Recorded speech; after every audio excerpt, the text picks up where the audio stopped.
Bueno, en esta unidad número 9 nosotros vamos a ver el tema equilibrio. En realidad vamos a ver dos tipos de equilibrios diferentes, un equilibrio que se llama equilibrio químico y el otro se llama equilibrio ácido-base. Para eso nosotros vamos a comenzar con una situación habitual en la cual nos resulta relativamente fácil ver el equilibrio. En este caso es entre dos estados de la materia, por ejemplo, entre agua líquida y agua gaseosa. Si nosotros tenemos acá un vaso con agua líquida, sabemos que hay una cierta cantidad de moléculas que tienden a pasar a la fase de vapor. Si esto lo cerramos, digamos, por eso ponemos una campana para que las moléculas no se escapen. Al principio, digamos, hay una tendencia de las moléculas del líquido a pasar al vapor, pero después hay una tendencia de las moléculas del vapor volver a pasar al líquido, hasta que se establece un equilibrio, que muestro con esta doble flecha, en la cual vamos a decir que continuamente hay moléculas que se están evaporando y hay moléculas que se están condensando. Y podemos decir que se ha alcanzado un equilibrio. ¿Y cómo lo escribimos? Bueno, decimos que el agua líquida está pasando a agua gaseosa o vapor y a su vez el agua que está gaseosa también está pasando a agua líquida. Esa es una forma de escribir el equilibrio que es a través de esta doble flecha. Esto lo vimos en el capítulo de gases, líquidos y sólidos. Podría haber sido otro equilibrio como el de, por ejemplo, el equilibrio de fusión, pasar de sólido a líquido. Bueno, cualquiera de esas situaciones es una situación de equilibrio en la cual nos resulta relativamente sencillo observar esto, digamos, qué es lo que está pasando con las moléculas. Si nosotros tuviéramos que definir al equilibrio químico, que es el que vamos a ver en primer lugar, en primera instancia, ¿con qué nos vamos a encontrar nosotros? Con reacciones químicas que son reversibles.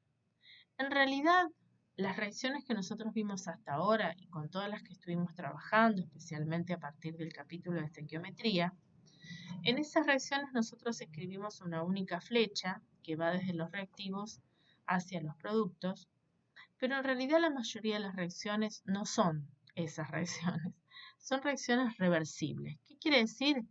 Que los reactivos reaccionan para dar productos, pero una vez que los productos comienzan a formarse, ellos también reaccionan para formar reactivos.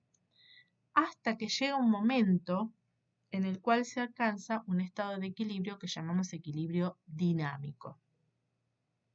¿Por qué lo vamos a llamar equilibrio dinámico?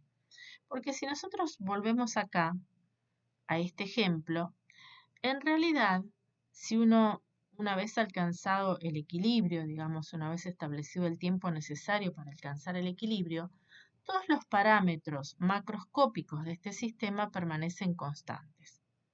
Sin embargo, microscópicamente, y si uno pudiera mirar lo que está pasando con esas moléculas, veríamos que continuamente hay moléculas del estado líquido que pasan al estado gaseoso y continuamente hay moléculas del estado gaseoso que pasan al estado líquido. Entonces, este equilibrio es un equilibrio dinámico, porque continuamente está ocurriendo algo, más allá de que macroscópicamente, cuando uno observa todas las propiedades que definen a este sistema, esas propiedades permanecen constantes. Entonces a eso nos referimos cuando hablamos de este equilibrio, que es un equilibrio dinámico. Dijimos que estamos hablando de una reacción química que llamamos reversible. ¿Por qué? Porque pueden los reactivos pasar a productos, pero también los productos pueden pasar a reactivos. ¿Cuándo se alcanza el equilibrio químico? Cuando estas dos reacciones opuestas ocurren de forma simultánea y a la misma velocidad. Una vez que se ha alcanzado el equilibrio, las concentraciones que van a tener tanto los reactivos como los productos van a permanecer constantes. Si yo escribiera una reacción cualquiera, una reacción química cualquiera genérica, donde tengo el reactivo A, el reactivo B, el producto C y el producto D, y donde estas letras en minúsculas son simplemente los coeficientes estequiométricos, nosotros podríamos evaluar cómo es la evolución de esa reacción pensando o mirando lo que le pasa a los reactivos, que serían A y B, y lo que le pasa a los productos, que serían C y D. Fíjense que a medida que se van descomponiendo, que van reaccionando A y B, por supuesto va disminuyendo su concentración y empieza a aumentar la concentración de C y D. Pero ¿qué es lo que veo? Que no desaparecen totalmente A y B, no es que llegan a cero. Llega un momento en el cual su concentración se estabiliza y de la misma manera C aumenta y D aumenta hasta que su concentración también se estabiliza en un valor. Se puede establecer un tiempo, que es el tiempo en el cual se establece el equilibrio, y ¿quién me va a dar? ¿Quién me va a indicar que se llegó al equilibrio? Justamente que las concentraciones, tanto de reactivos como de productos, permanecen constantes. Eso es lo que me va a indicar que se ha alcanzado el equilibrio. Digamos, todos los datos o todas las variables macroscópicas del sistema van a permanecer constantes. Sin embargo, como esto es un equilibrio dinámico, continuamente va a haber moléculas de A y de B que van a reaccionar para formar C y D, pero también continuamente moléculas de C y D van a estar reaccionando para dar A y B. Eso es lo que significa que sea un equilibrio dinámico. Muy bien, esto a modo entonces de una reacción química cualquiera genérica. Vamos a un ejemplo. Este ejemplo es una reacción ya concreta donde este compuesto gaseoso, el dióxido de nitrógeno, reacciona, o sea, dos moléculas de este compuesto reaccionan para formar esta nueva molécula, que es una molécula justamente formada más grande, formada por dos moléculas de estas más chiquitas, que es el tetraóxido de dinitrógeno. Los dos son gaseosos. Este óxido es un óxido de color pardo y este es incoloro. En realidad, esta es una reacción reversible, que quiere decir que se da tanto hacia la derecha como hacia la izquierda, y en la cual se puede establecer y ver, digamos, que se ha establecido el equilibrio justamente por la evolución del color. A medida que la reacción comienza, ¿qué es lo que va pasando con el color pardo? Como esto es pardo y esto es incoloro, si la reacción fuera una reacción completa, yo coloco esto en el recipiente, tiene que ser un recipiente cerrado, ¿no? Donde no se escapen estos gases. O sea que puedan permanecer en contacto los reactivos y los productos. Si esto fuera una reacción completa, es decir, con una única flecha, ¿qué pasa? Yo empezaría con un color pardo y terminaría con un color incolor. Terminaría incolor. Perfecto, pero como no es una reacción completa, sino que es una reacción reversible, a medida que la reacción transcurre, este color pardo va disminuyendo, pero no desaparece totalmente. Llega un momento, un tiempo, que a nosotros por ahora no nos interesa para nada cuál es el tiempo, en el cual el color permanece constante. De esa manera me di cuenta o me doy cuenta de que hemos llegado a la situación de equilibrio, una vez que el color permanece constante. ¿Eso experimentalmente es posible de ver? Sí, por supuesto, que es muy fácil de ver, justamente porque tengo un color que me lo está manifestando. Entonces, con un aparato, por ejemplo un colorímetro, puedo establecer cuál ha sido el tiempo necesario para que se establezca el equilibrio y después, en base a eso también, calcularé cuáles son las concentraciones tanto del reactivo como del producto. Para esta reacción en particular, además, también, digamos, se puede, bueno, esto lo vamos a ver un poquito después, pero se puede observar que esto está, la reacción está atada a la temperatura. Pero eso después lo vemos cómo influyen los cambios de temperatura en el equilibrio. Porque justamente hay más tendencia que el dióxido de nitrógeno pase a tetraóxido de nitrógeno con temperaturas bajas, o sea, con el enfriamiento, y en realidad hay mayor tendencia a que el tetraóxido de nitrógeno se descomponga para dar dióxido de nitrógeno cuando hay temperaturas altas. Eso lo vemos un poquito después. Bien, pero ¿qué pasa con las reacciones entonces que tienen un equilibrio? ¿Cómo uno puede llegar a saber, por ejemplo, cuál es esta concentración? Digamos, alcanzamos el equilibrio y quiero saber cuáles son las concentraciones de A, de B, de C y de D. Ahora no es tan fácil como lo vimos en estequiometría. En estequiometría, ¿qué hacíamos? Primero había una flecha hacia la derecha y decíamos, poníamos tantos moles de A, tantos moles de B, y según la estequiometría de la reacción, yo ya sabía cuántos moles de C y cuántos moles de D iba a tener, porque iba a ser una reacción completa, que de hecho eso también se da. Pero con las reacciones reversibles, ahora eso no es tan sencillo y no es tan directo. Entonces, en estas reacciones, yo tengo que poder establecer una constante de equilibrio. Aparece este concepto, el concepto de constante de equilibrio. Un parámetro que va a ser muy importante en las reacciones reversibles, porque es justamente el parámetro que voy a poder calcular y que me va a permitir encontrar cuáles son las concentraciones de los reactivos y los productos una vez alcanzado el equilibrio en esa reacción. Otra vez entonces, dada una reacción química cualquiera, como podría ser esta, vamos a decir que la constante de equilibrio que se indica como K mayúscula sub C, K sub C es la constante de equilibrio, va a ser igual a esta relación de concentraciones, donde en el numerador tengo la concentración de los productos, ¿ven? La concentración de C en el equilibrio elevado a la C, donde estas letritas chiquitas son los coeficientes estequiométricos, multiplicada por la concentración de D elevado a la D, dividido en el denominador que voy a tener, la concentración de los productos. La concentración de A elevado a la A por la concentración de B elevado a la B.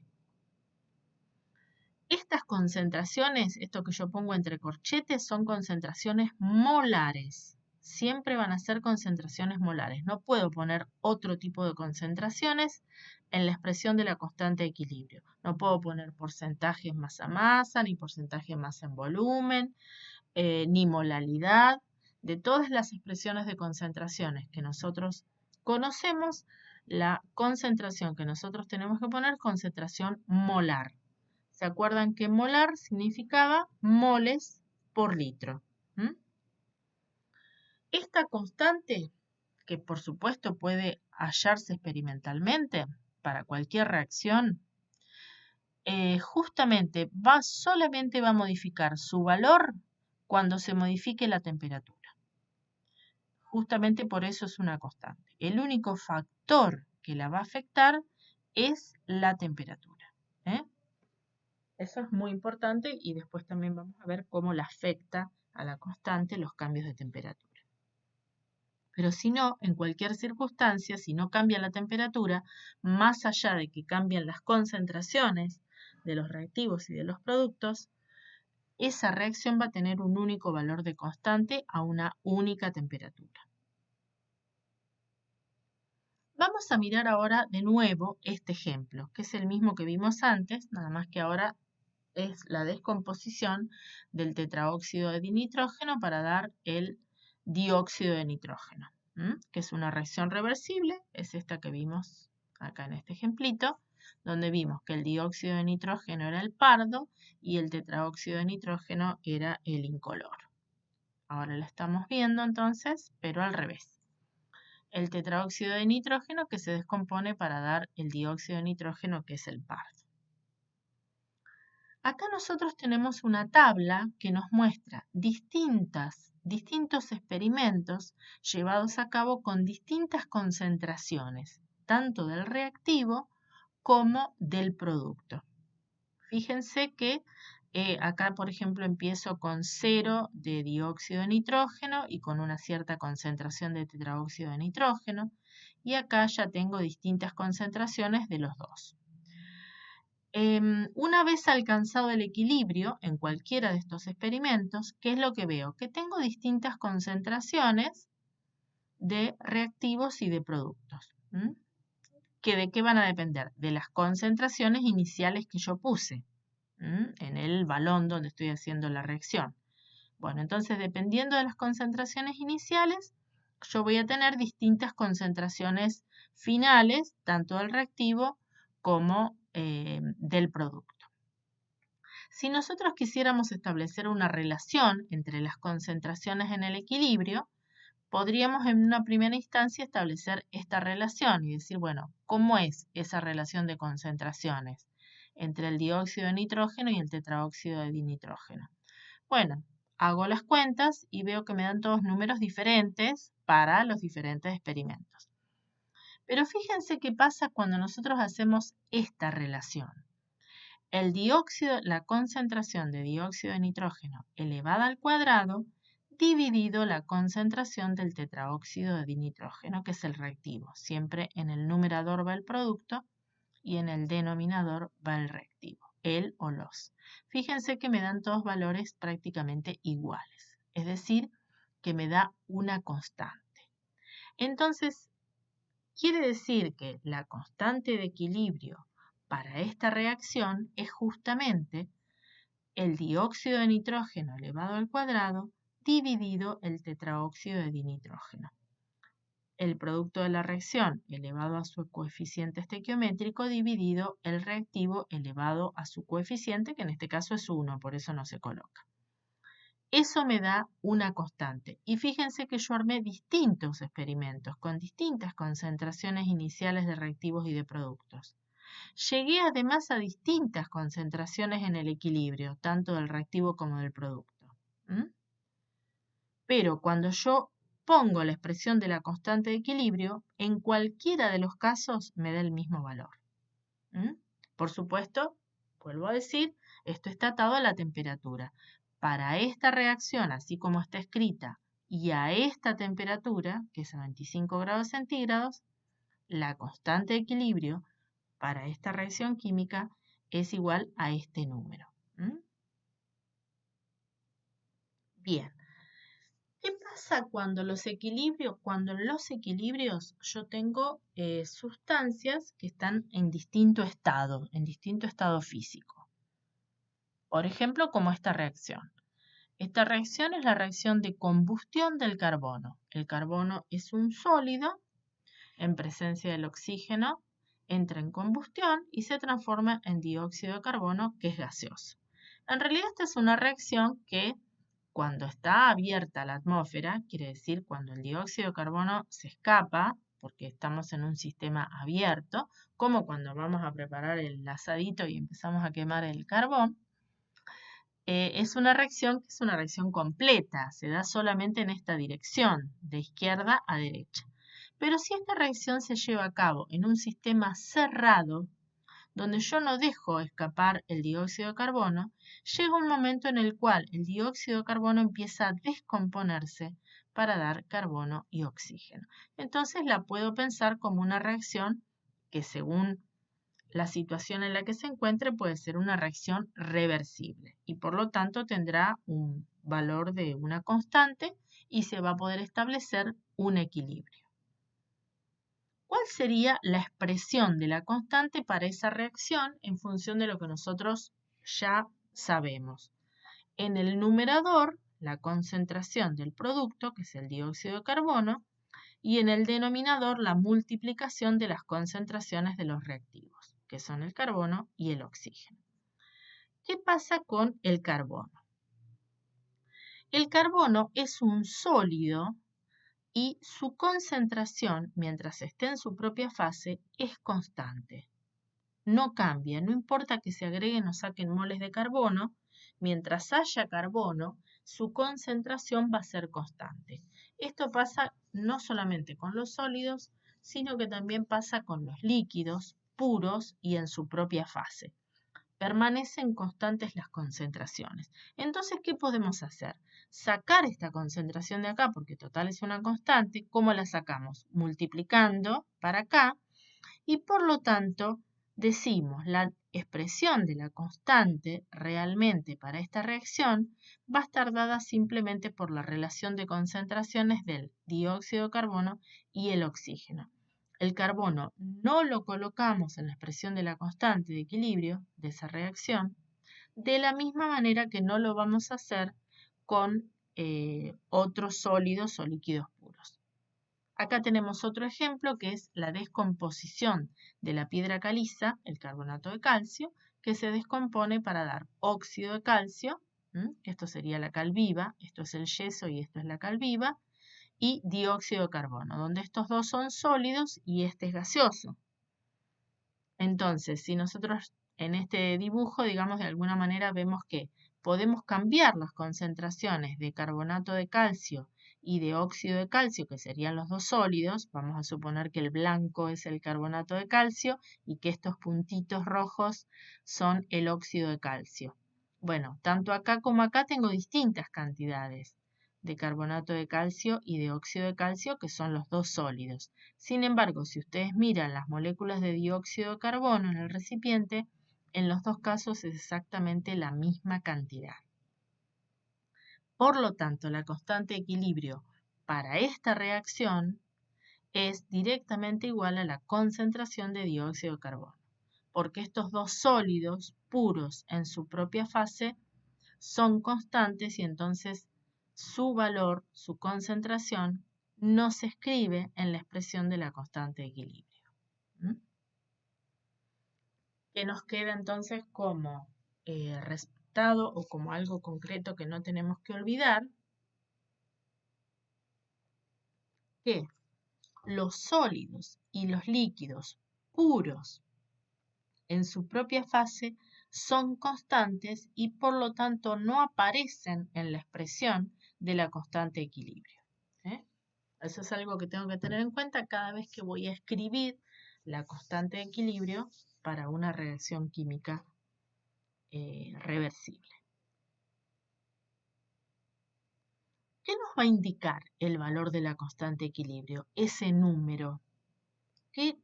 Algo nos tiene que decir y rápidamente nosotros tenemos que poder interpretar qué nos dice ese número sobre esa reacción química. Nos va a decir cuál es la tendencia que existe para que esos reactivos se transformen en productos.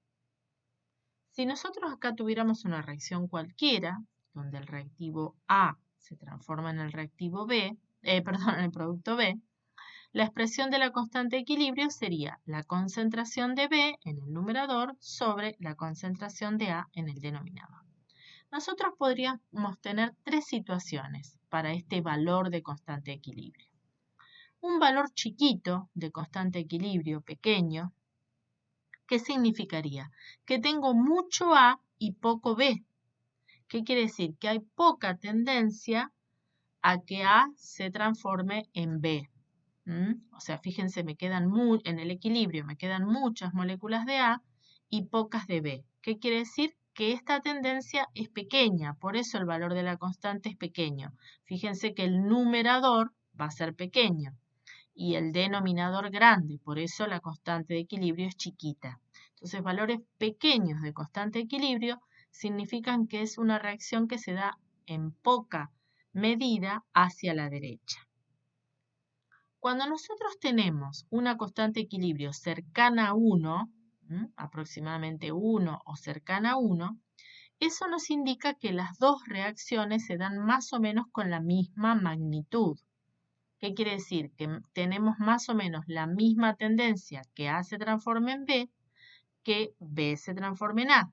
Por eso, una vez que llegamos a la situación de equilibrio, tenemos más o menos las mismas concentraciones. En este caso, como K es igual a 1, tenemos exactamente la misma concentración de A que de B.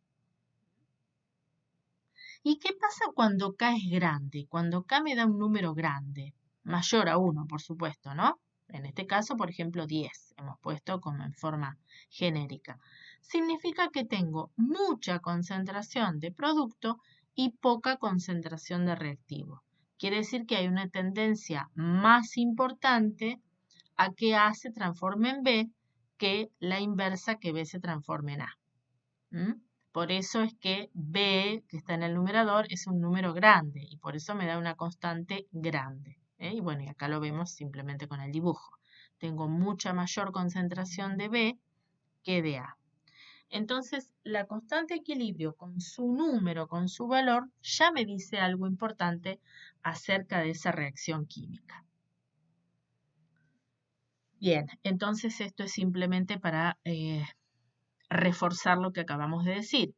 Si nosotros tenemos una reacción con una constante de equilibrio menor a 1, significa que contiene mayor concentración de reactivos que de productos. Lo que dijimos recién que sería este caso. Una reacción con constante equilibrio aproximadamente 1 tiene más o menos las mismas concentraciones de productos que de reactivos, que sería este caso. Y una reacción que tiene una constante de equilibrio mayor a 1 tiene mayor concentración de productos que de reactivos en el equilibrio. Esto ahora lo podemos ejemplificar con una reacción que ya vimos, que volvemos a verla. Por ejemplo, la descomposición del tetraóxido de dinitrógeno para dar dióxido de nitrógeno, esta reacción que se da solamente en fase gaseosa, por eso es un equilibrio homogéneo, porque se da todo en la misma fase, dijimos que tiene una constante de equilibrio que está dada por la concentración del producto elevado al cuadrado dividido la concentración del reactivo elevado a la 1. Recuerden que los exponentes son los coeficientes estequiométricos. Esta constante me da 4,63 por 10 a la menos 3. Este es un valor pequeño. ¿Esto qué significa? 0,00463. Es un valor mucho menor a 1, pequeño. Muy bien.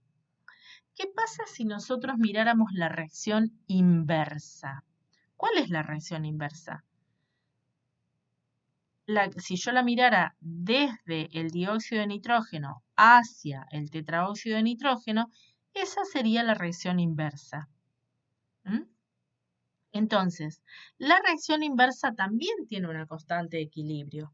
Y justamente, dada una reacción que ya conocemos su constante de equilibrio, podemos establecer cuál es la constante de equilibrio de la reacción inversa, porque ese valor es justamente igual a 1 dividido la constante de equilibrio. La constante de una reacción inversa, que por eso la escribimos como K' sub C, es igual a 1 sobre K sub C. En este caso, la constante de equilibrio para esta reacción yo ya la conozco, es 4,63 por 10 a la menos 3. Entonces, cuando hago esta cuenta, 1 dividido la constante de equilibrio me da 216. Me da un valor de constante grande. Me da un valor de constante mucho mayor a 1. Entonces, esta reacción que yo ahora le escribo, o sea, en vez de ser esto el producto, la escribo como el dióxido de nitrógeno reactivo, que se transforma en tetraóxido de dinitrógeno, que va a ser el producto, tiene una constante igual a 216. ¿Qué quiere decir? Que es una reacción que se va a dar en gran medida de este reactivo hasta este producto. Se va a dar mucho más que esta que escribimos acá, porque justamente al ser esta constante mayor, lo que se va a dar probablemente y en mayor medida es esta reacción, así como la estamos escribiendo. Es decir, que el dióxido de nitrógeno se transforme en tetraóxido de dinitrógeno. ¿Esto quién me lo dice? El valor de la constante. Un valor de constante grande significa que tengo una gran cantidad de producto. Muy bien. ¿Se pueden calcular las concentraciones a las que hemos llegado en el equilibrio? Sí, de hecho eso es una de las cosas importantes que tenemos que aprender a hacer en este capítulo y que es justamente poder encontrar los valores de esas concentraciones en el equilibrio que, como ya dijimos, ahora dependen de otras cosas, no como lo habíamos hecho en el capítulo de estequiometría, donde solamente mirábamos la reacción y cuál era la relación entre los productos y los reactivos a través de los coeficientes estequiométricos. ¿Mm? Entonces, vamos a ver ahora esto con un ejemplo. Un ejemplo de una reacción también en fase gaseosa, que es el hidrógeno que reacciona con el yodo para dar yoduro de hidrógeno. Cuando esta reacción ocurre en un recipiente cerrado a esta temperatura, ya se sabe, porque se ha calculado experimentalmente, cuál es la constante de equilibrio de esta reacción.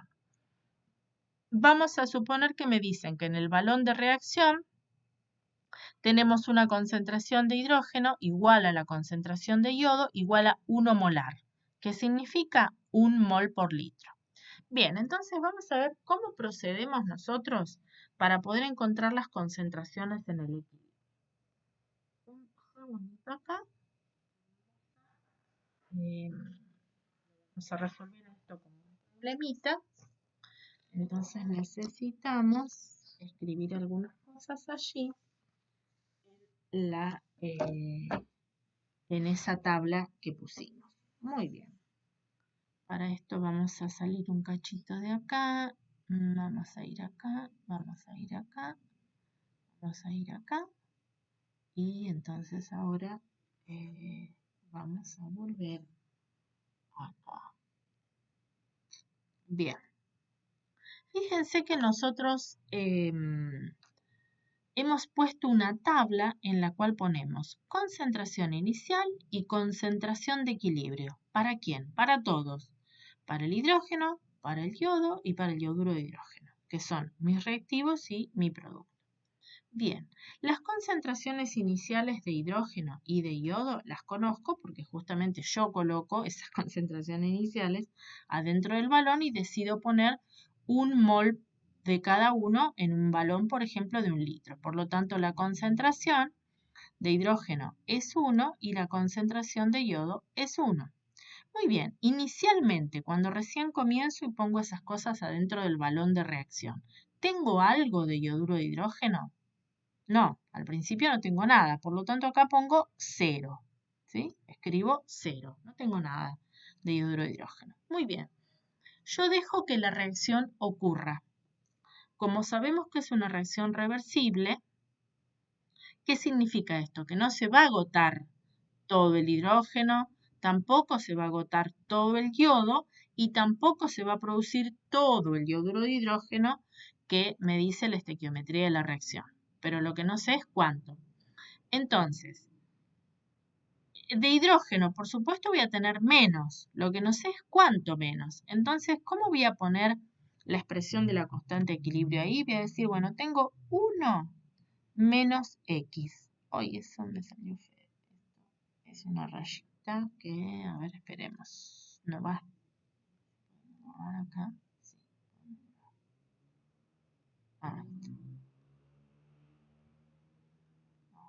Ahora.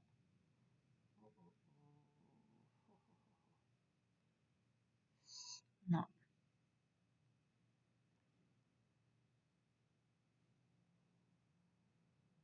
Vamos a hacer así, perdón, mantener, pero vamos a ir acá de nuevo. Entonces vamos a ir de nuevo acá, vamos a ir de nuevo acá, vamos a ir de nuevo acá y ahora vamos a ir de nuevo acá. Bueno, me quedo con el coso este. No, entonces es a ver si lo